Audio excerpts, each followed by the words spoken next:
This is Kusi Achampong. You're welcome to this channel. We are celebrating 12 years of marriage. The Lord has been good unto us, and I want to share 12 things that I've learned over the years. So I'm talking about 12 lessons in 12 years. So the first lesson that I want to talk about is to forgive and let go. I've shared in some of my videos about forgiveness in marriages. Yes, we offend each other, but it's important we forgive ourselves. If God has forgiven us of all the sinful things we've done, not the bad things that we've done, how can we forgive our spouse if they offend us? So over the years, I've learned that forgiveness is very important. So far as we are living together, we're going to offend each other. And when offense comes, we must find place in our heart to forgive our partners and let go. It is very important to make any marriage survive the test of time. Forgiveness must be an integral part of that marriage.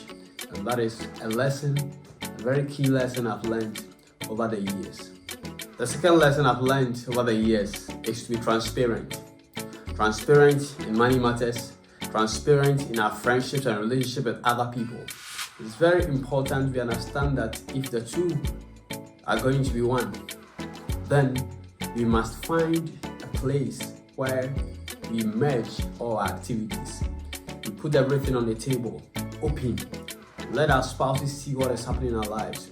We declare as our assets fully, not partially.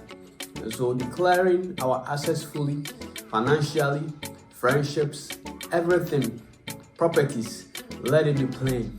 And I've learned that when you live a transparent life in front of your spouse, it reduces the friction.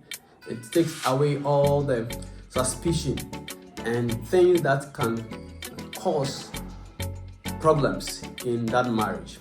So the lesson I've learned over the years is to be transparent financially, with your friends, and other relationships with the opposite sex. It's very important we live a transparent life in front of our spouses. So that's the second lesson I've learned for the last 12 years. The third lesson I've learned is to support your spouse at home. When we marry, we are there to help each other. So at home, with the home chores and other things, we must find things that we are comfortable doing at home and help our spouses. I don't like cooking. I've said it several times to my friends. I'm not a cooking fan. But there are other areas that I can do. I can iron, I can sweep, I can help with the bathroom of the children. I can do other things so that my wife will not have to suffer and do all the other things. When we help with the home chores, it relieves our spouses from the stress of those activities. So another important lesson I've learned is to help with home matters. Help your spouse with what happens in the house. And I'm sure by doing that, you'll be building strong bonds with your spouse, and will make the marriage fun and lasting. The fourth lesson I've learned over the years is to spend time consciously with your spouse. You have to intentionally decide to spend time with our spouses. With this fast-paced world, it is very, very easy to live with someone in the same house without really relating and spending time with each other. And that's why as couples, we must consciously decide to spend time with our spouse. When the children go to sleep, we have to spend either 30 minutes or 1 hour before we go to sleep. We just sit down and share how our day went and what happens with what is happening in our lives, the challenges we are facing at our workplaces, and other things that are affecting us. So consciously, this one is not just something that will happen naturally. You have to consciously decide and be intentional about it, and then spend time with your husband or your wife. The fifth lesson that I've learned for the last 12 years is to focus on your spouse alone. See, your spouse is the most handsome man. Your spouse may be the most beautiful woman, but you may meet other beautiful women or very handsome men along the line, but you decided to stay with your spouse, your wife, or your husband. Focus on her. You can make her more beautiful. You can make him more handsome by the way you treat him, the way you respect him, the way you relate with him. So it's important you let your focus be on your spouse. The Bible says, drink water from your own cistern, enjoy your spouse, and let your eyes be only on her or him. Do not throw your eyes abroad and cast your eyes everywhere. Just focus on your wife or your husband only. And over the years, learn that when you focus, yes, you may meet other beautiful ladies, you may meet other handsome men, but they may not attract you because you know that you have a spouse, you have somebody that you have spoken to God about, that who is your wife or who is your husband that you have purposely decided to stay with, and you are not going to allow any distraction to take your eyes off him or her. So fifth lesson, focus only on your spouse. The sixth lesson that I've learned over the last 12 years is do not defraud one another in sex. Sometimes couples, when there's some disagreement, may not enjoy sex, but sex plays major role in marriages. And so like Paul said, you only decide not to have sex when it's a decision taken by both of you to probably engage in a spiritual exercise or something else. Otherwise, none of you should defraud each other with sex. Whenever a husband needs sex or a wife wants sex, spouses should be ready to provide that sex at any point in time. And so it's important we do that, because otherwise you will force your spouse to be looking at other places. Yes, they may not be justified in that, but you have to do your part, play your role very well. You shouldn't defraud one another so that we don't overly tempt our spouses.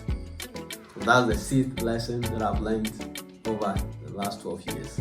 The seventh lesson that I've learned over the last 12 years is to trust each other and take suspicion out of the marriage. Trust is important. You gain trust, and we can easily lose that trust. And that's why I think that couples must be very, very intentional about maintaining trust. Anything that can bring suspicion, you shouldn't allow it. You should ensure that our husband trusts us and our wives trust us very well. This will make the marriage very, very fun. Trust is key, and we trust by the things we do, the things we know, and the things we have heard about our spouses.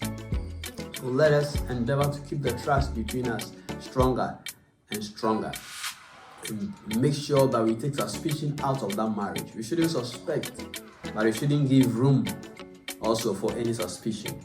And that is the seventh lesson that I've learned over the last 12 years. The eighth lesson is to allow for some freedom in that marriage. It's marriage, but we still have our individual lives. So sometimes we allow that freedom to still visit our friends, to still interact, do our own personal things. So if your wife needs some space to do some things, you allow that. If your husband needs some space to do some things, you allow that. That freedom have to be there for your husband or for your wife. And over the years, I've learned that it's important we allow that freedom to be there, so that if I have to go out and do something, yes, it has to be allowed. If my wife has to go out and do something, then I have to allow it. That also helps the marriage moves in the right direction. So that is the eighth lesson that I've learned over the years. The ninth lesson that I've learned over the last 12 years is to pray together. The family that prays together stays together, as they say.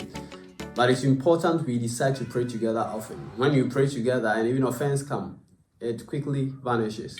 It's important we as Christians, we add prayer to our family life. And in this particular case, praying with your spouse is very important. You pray with the family, pray with the children and your spouse.